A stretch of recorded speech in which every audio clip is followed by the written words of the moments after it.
cumprindo o golpe. Conheço a situação de lá e me peçam para fazer igual certos canais que se dizem progressistas, que estão atacando a Venezuela, que estão atacando o Maduro para parecer que são canais limpinhos. De alguma maneira, são os mesmos... Pera um pouquinho. É o mesmo discurso, né, cara? Exatamente o mesmo discurso dos bolsonaristas. bolsonaristas. Isso, cara. Isso é muito doido. Porque é o discurso igualzinho. Os extremos, eles têm o mesmo discurso. Porque, se você tenta ser racional, você tá querendo ser limpinho. Então, quer dizer, a sujeira nesse sentido é boa, né? Por quê? Porque, óbvio, os extremos, eles pensam que a violência, que a fraude, como é o caso aí, que a barbárie, que tudo isso é o caminho para você chegar num ideal. Então é por isso que eles chamam os outros de limpinhos. Porque assim, se você não tá disposto a botar a mão na sujeira, a sujar as mãos de sangue, né? A sujar as mãos com a sua boca com mentira... a enganar, a fraudar, a mentir. Se você não está disposto a fazer isso, é porque você é limpinho. Então, para esses caras, para esses Rovai da vida e do outro lado, para sei lá, os Carluxo da vida, quem não aceita ficar nesses extremos que são violentos, que são bárbaros, você deve ser cuspido para fora, você é limpinho, né? Então isso é muito curioso, né? Mas continua aí, vamos ver o que esse sujeito fala. Tem um monte de gente ali que estava com camiseta fora Dilma, pedindo o fim da corrupção no Brasil. Que absurdo! Não vou me enganar. Como assim? Como assim pedir o fim da corrupção? Como vocês ousam, né? Ai, cara. Então, assim, agora virou ondinha, fala mal do Maduro, e aí esse pessoal vai na linha do vou falar mal. Vou falar mal porque eu me preservo. Porque é mais fácil. Eu falo que eu sou uma esquerda moderna, uma esquerda limpinha, um progressismo humanista, leco-leco, teco-teco. Olha isso. É fácil. É porque ele não é progressista humanista, obviamente, né? Ele é um progressista radical, é isso. Tudo bem. Quando a gente vê esses bonezinhos amassadinhos assim, você vê que o sujeito ele tem um espírito guevariano, né? Só faltou ele falar o "você curte" ali. Você curte? Exatamente. Esquerda limpinha. Você curte? Bota aí, continua. No Fora Dilma estava onde? Estava fazendo o quê? Estava defendendo os interesses do Brasil ou estava defendendo os interesses do Império? Império. Na Venezuela... Império. Ai, caramba, esses caras são muito doidos, velho. Continua aí, vai. Agora estão se comportando do mesmo jeito, defendendo o interesse do Império para fazer de conta que são jornalismo moderninho, um jornalismo de sapatênis de esquerda. Sapatênis. Sapatênis, até isso eles copiam, cara. É o Emílio Surita de esquerda ali, cara. Ai, caramba, cara. É muito engraçado isso, né, cara? Porque você pode, sim, fazer colocar do lado, assim, né? Pega, sei lá, um programa do Terça Livre, quando tinha Terça Livre, e esses caras, e bota assim, ó, e eles vão falar a mesma coisa, né? É muito louco isso aí, cara. É igualzinho. Muito louco. Vai, continua, que ele fica pistola. Porra, velho, com todo carinho. Quer fazer o debate de forma séria? Estamos aqui. Agora, dizer, assim, a gente nunca passou pano para o Maduro. Aliás, várias vezes critiquei. Numa das últimas vezes que fui fazer matéria lá de cobertura de eleição, escrevi na fórum que eles estavam usando até ambulância para fazer campanha. Eu acho horrível isso. É de uma cultura não democrática, é um país que, de fato, tem baixo índice de cultura democrática. No devido contexto histórico. Devido contexto histórico. Tem contexto histórico. Pausa, rapidinho. entendeu? Ele viu que é um país que não tem cultura democrática, professor Paulo Cruz. Porém, era um outro contexto histórico. Eles ganharam lá e não teve tanta contestação. Então aí você pode criticar a eleição. Mas agora que eles claramente perderam e fraudaram, é outro contexto histórico. É basicamente isso que ele está falando. Mais do que isso, Júnior, porque o que ele está querendo dizer é o seguinte, que a ditadura do Maduro, ela é legitimada porque ela é uma ditadura contra o Império. Né? Então, o contexto histórico que ele está evocando é o seguinte, olha, contra o Império vale até fraudar a eleição, roubar, matar opositor e tal.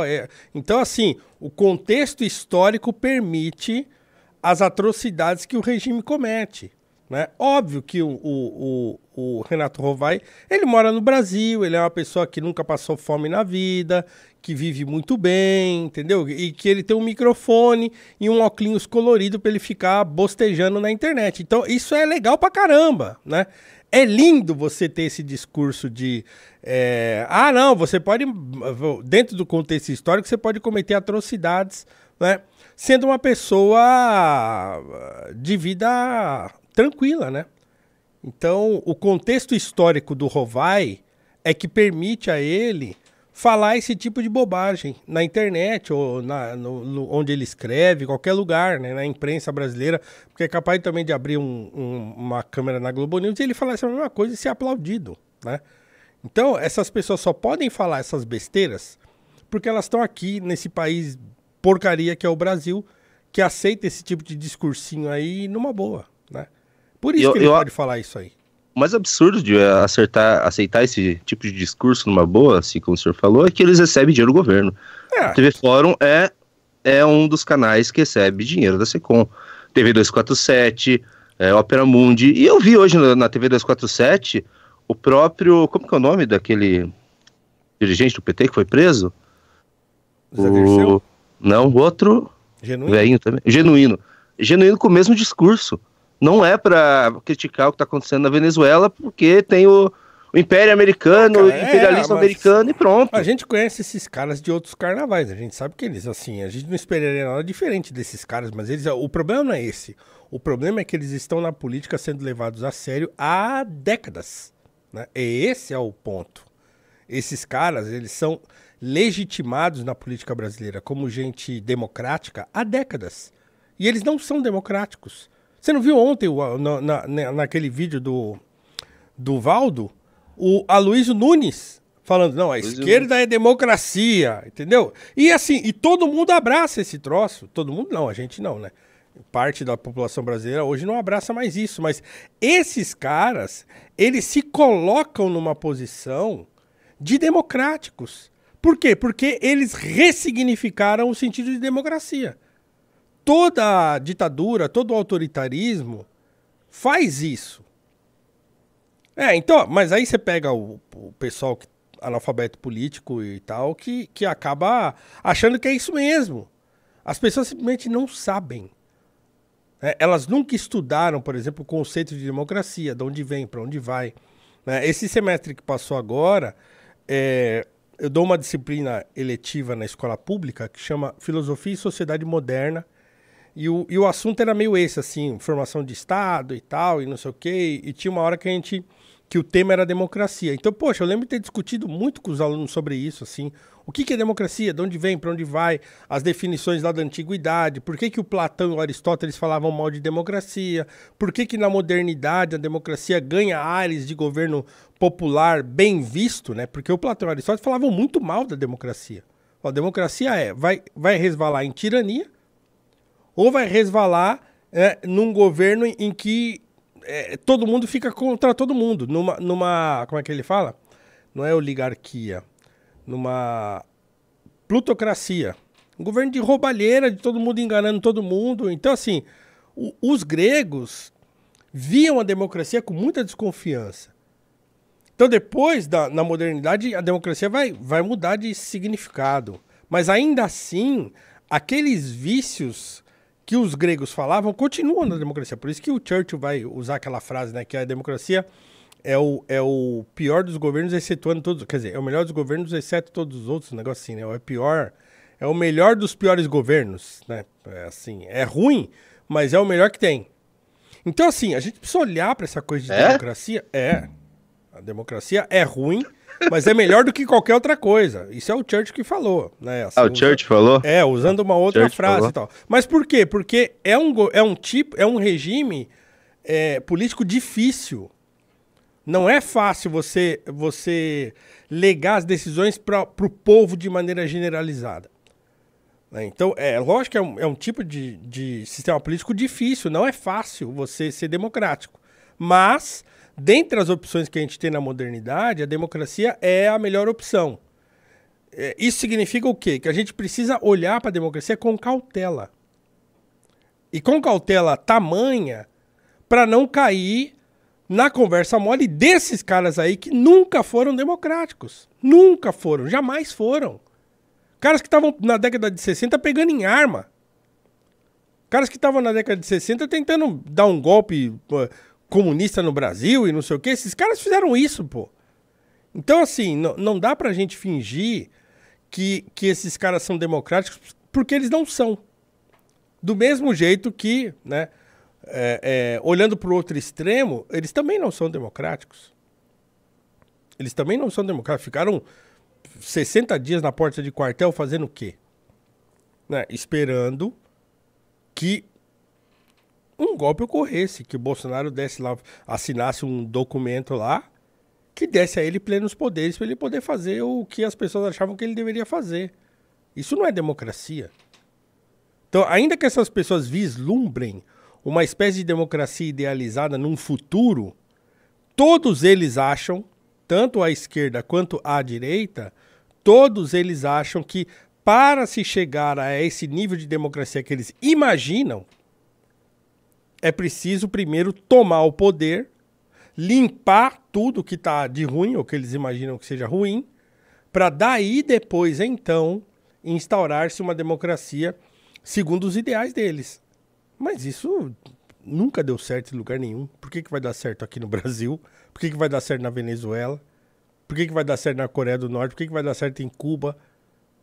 Né? Por que ia dar certo na Alemanha da década de 30, 40? Não vai dar certo. Entendeu? Então a gente precisa... É essa cautela que a gente precisa ter em relação à democracia. É legal. Mas não é fácil, né? Não é fácil. Então a gente precisa olhar com cuidado. É nada mais conservador do que olhar para a história e verificar as possibilidades que a gente tem diante da gente. E esses caras, eles não olham para o passado. Eles só olham para frente. E eles olham para frente não para um futuro concreto, mas para um futuro imaginado. Esse é o problema dessas pessoas. Eles olham para um futuro que não é um futuro concreto. É uma idealização. E aí vale tudo, né? Vale você, né, eliminar o seu adversário, vale você fraudar, roubar e não sei o quê, porque você imagina que uma hora vai ficar tudo bem. Né?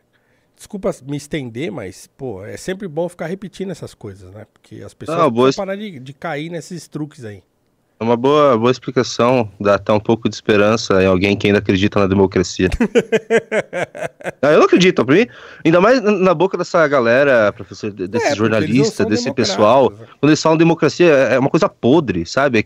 Essa democracia que eles estão defendendo, o mesmo Genuíno que eu falei hoje, também falou que tá na hora do PT parar de defender instituições, que quando vem a crise as pessoas vão para o antissistema. Sim. E caem nas graças da extrema-direita.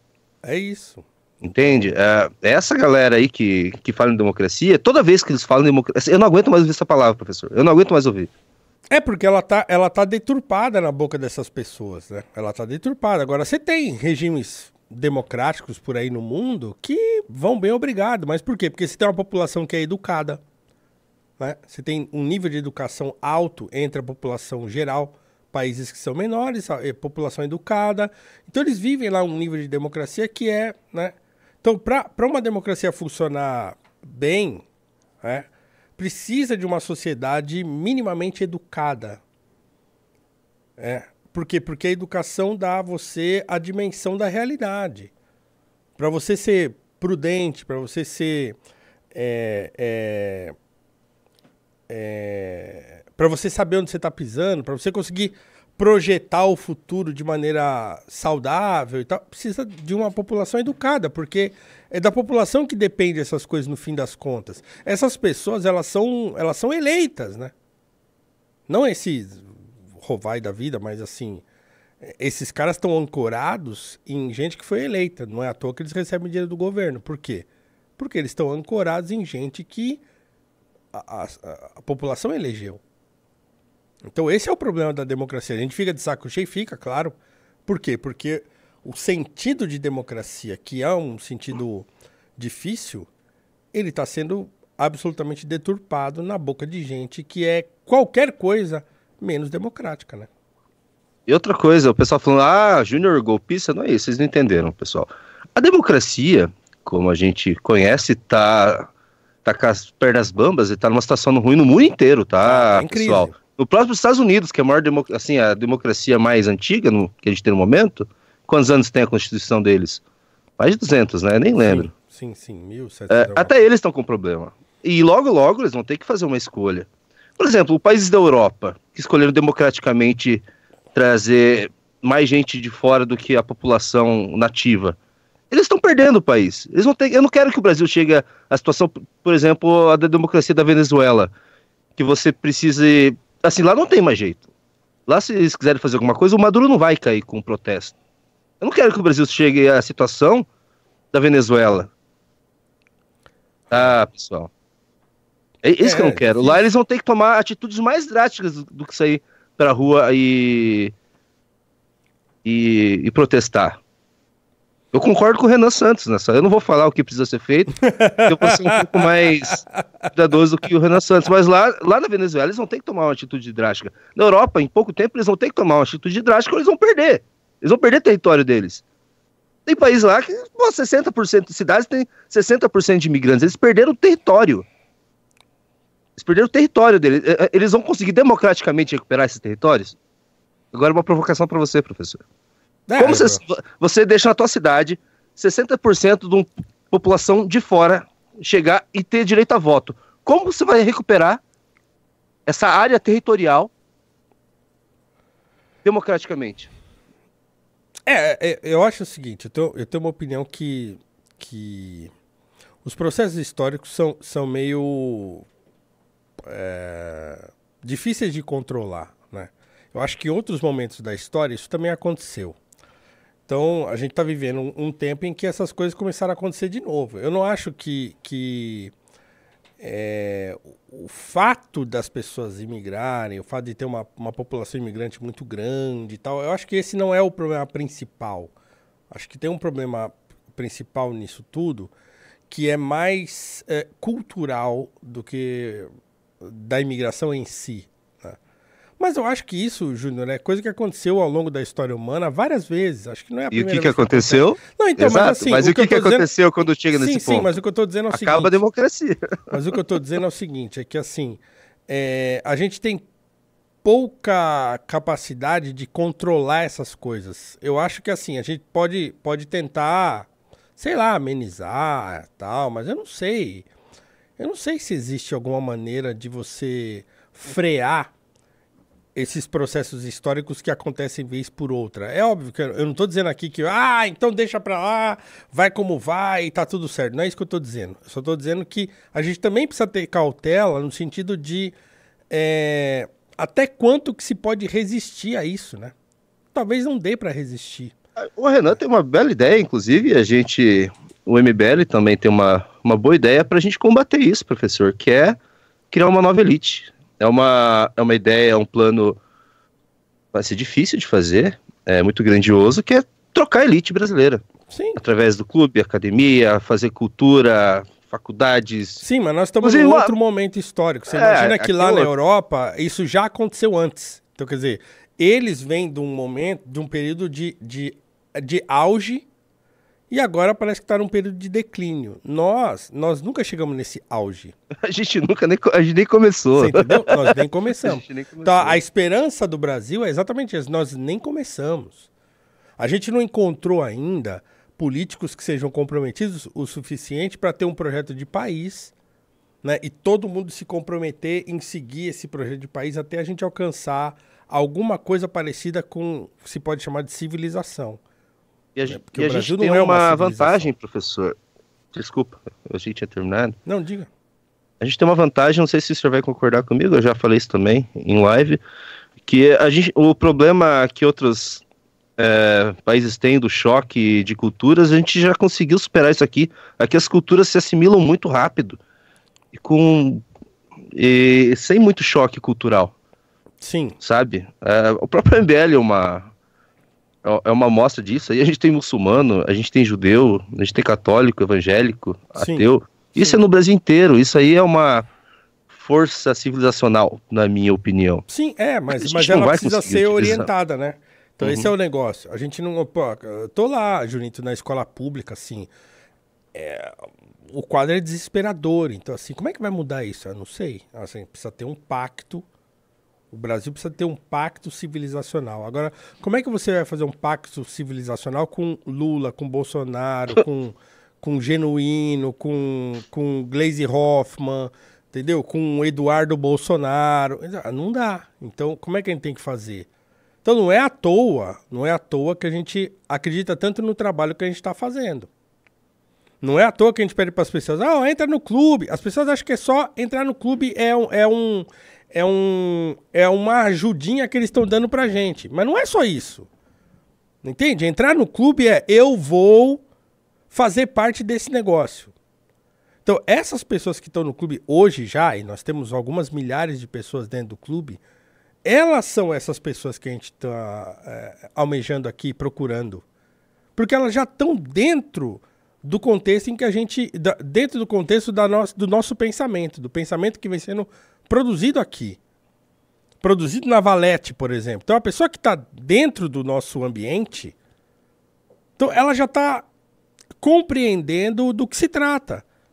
Então, quer dizer, se a gente precisa criar uma nova elite, tá? Assim, a gente não pode... Não quero parecer olavista aqui, no sentido de que o Olavo falava disso lá atrás, mas não significa que ele estava errado. Significa que, sim, de fato, o Brasil precisa de um contingente não desprezível, né, de pessoas pensando de maneira correta. Olhando para a situação brasileira de maneira correta, usar a frase que o Silvio Romero usou no seu artigo lá em 1909, assim, ó, o nosso maior mal é que a gente não tem consciência positiva do que a gente é e a gente fica tentando ser o que a gente não é. Então, se a gente tiver uma quantidade razoável de pessoas olhando para a gente pelo que a gente é de fato, né, para as nossas qualidades e para os nossos defeitos, a gente consegue começar a encaminhar as coisas. Mas precisa de gente para fazer isso.